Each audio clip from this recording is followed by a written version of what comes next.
tout cas, merci beaucoup. Donc, danger, évidemment.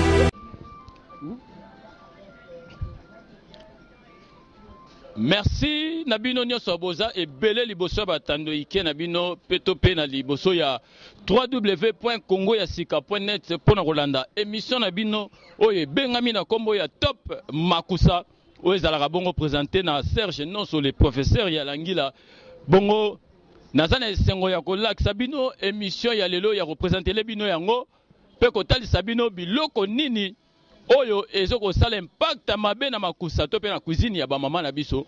Alors micro na biso et kitaki sur terrain sans plus tarder boyoka ndenge nini ba maman ba papa ba jeune ba leki ba yaya ba koko ba tamwa si ba makulutu ba ndeko o ba ute ba mboka ba yaki ndenge ba commenter ya grave par rapport ya biloko ezolia mamakasi et puis on se retrouve tout juste après. Merci beaucoup. En tout cas, merci beaucoup. Donc, danger, évidemment. J'ai ma casse la semaine passée pour nous. Semaine passée, il y a ma casse. À la ville de Kinshasa. Bon, précisément, chez Bissoporo, il y a une zone à Kin. Bon. On a remarqué que notre séance, moi, il y a une semaine. Donc, il y a un solo. Il y a un balaminia ou et puis abadive baya na ngape suna ngungu balaminia ou donc eloko ile maluka nia ou afara nia wana tu as tenu to ba eloko damas ni kangi masolo makasi semaine passée bon pour na semaine passée damas na mole kangi masolo za mafumbwa kumbwa na toza donc mais l'équipe maya moni on kangi masolo ta balewa palin ta ya on kangi masolo. Merci beaucoup. Mingi madesu. Notre semaine passée, on y a eu mingi madesu, on les madesu deux fois. Hein? Deux fois dans la semaine. On l'a qui en gros jeudi, on l'a mis sous dimanche. Et là, on a répété deux fois dans la semaine. Il y a mingi dans pour la madesu. Bonjour papa. Toningole biso biloko nini liami makasi we kangi pena ma solo semaine passée selon yo. Solo semaine yo kangi pena mungwe na sala kinde. Merci beaucoup maman. Bonjour. Tokutu atonito yeba we c'est émission Top Makusa. Biloko nini oyo e kangi ma solo pena semaine passée pour nao. Bon pour nga en tout cas ezaka madesu. Madesu. Madesu fena ko liango le promettre le 30 pena lia ngo pe le tsiko na za bofuna ke liango. En tout cas, merci beaucoup. Non, c'est vanté te. Ako sabino te evida ezolia maninga bonyama. Et tia goûté ya nulia matina ba fete. Donc ezo botola ba quiz so ba soso donc evida yemtu et rozwa première place. Ako sabino te evida bata moi ba ingrédient likolo moi pilipili. Moi citron ce qu'on a kwanga ba teki en plus. Et pour moi on a goût. Et mi sa maman a mis sozolia donc danger. Evida kitoko. En tout cas, merci beaucoup. Donc danger. Evida kitoko. Ah oui, merci. Nabandi bolandi vote. Pe bo sepeli nango. Botali bino moko pe bo moni biloko nini o eza na impact ya danger. Mais eloko lekeli nga bat ba voter tina evida. Evida za voter, c'est que evida koti na classement ya ba biloko to liaka. Et puis moko a voter le billet faut bete na kwanga moteke ya bateke mususu abino asimba mingi na kwanga ntinga. Soko bete na ntinga te, oko bete pe na nsesa. Nsesa soko simbite me keba na ntolula po evida zada na pilipili. Ntolula pa makasi keba na constipation. Donc bolandi bino moko bo sepel nango alors je pense que et ça bino plaisir koyoka ndenge nini ba maman, ba papa, ba jeune, ba vieux, ba voter biloko et sali impact ya mabe la semaine passée.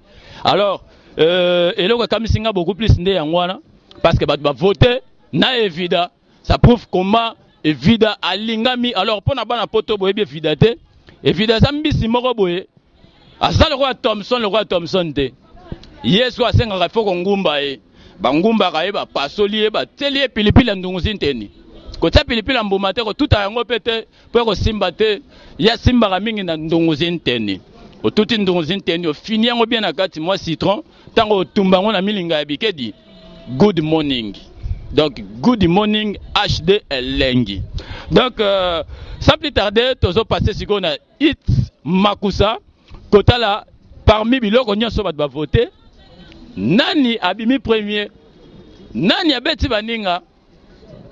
Alors moi jingle bon tozo zonga siko. En tout cas, merci beaucoup. Donc danger évidemment kitoko. Sepeli nango comment est-ce que va voter biloko ya ndenge na ndenge te ba voter logo le vida po vida ala ratango zoli ozolela pona bana poto boyebe vida te eza mbisi moko bangumbaka ye ongumbi il faut ko pilipili makasi otie pilipili makasi citron makasi donc tango zolia ye so lelite okosi ezalaka olia olela donc comme singana vida ba voter alors sans plus tarder. Nous allons passer maintenant à la programmation de Bisso. Il y a Hit Makusa par rapport à par rapport à Ndenge Badbafote. Alors, la première position, Ndenge Toebisakibino toujours, Tozana Madesu. Madesu Oyo a bêti semaine Oyo donc Sambanda. Donc, Naba maman, Naba papa, va voter toujours Madeblo, Madesu. Et Zokanga toujours ma solo. Bon, on a deuxième position, sans plus tarder, Toza bon on a Mfumbwa. Balobim Mfumbwa.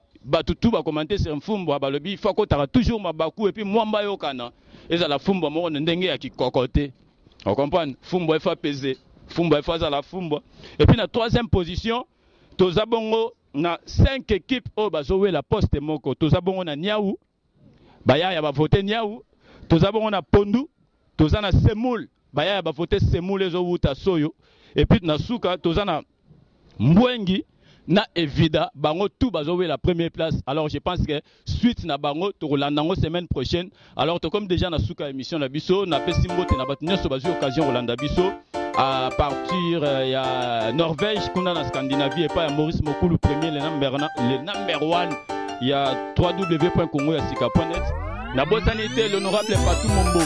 Oui, ça na biso pour l'instant na Kini. Yebe mwana ya Finlande na mboka ya Malili to bosani pete bosani yote na bosani yote Bob Kanga oyo asimba ka masolo c'est-à-dire ndeto za boye na soka émission ma pio donc na bosani yote les patriotes alingwala donc to bosani pete viens nga kombo kimi donc viens nga kojos oyo azalaki bongo na assistance à émission oyo na bosani pete na caméra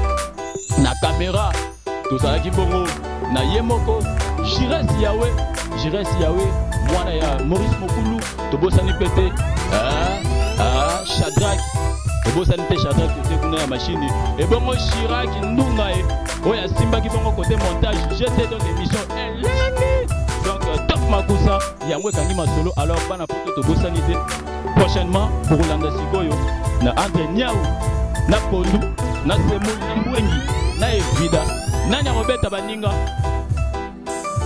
bobenga benga bo voter numéro ezawana Top Makusa l'unique et la seule émission pour écouter encore na www.congoyasika.net présenté par Serge Nosso. Merci, au revoir, bye bye, ligili. tout cas, merci beaucoup. Donc danger évidemment kitoko.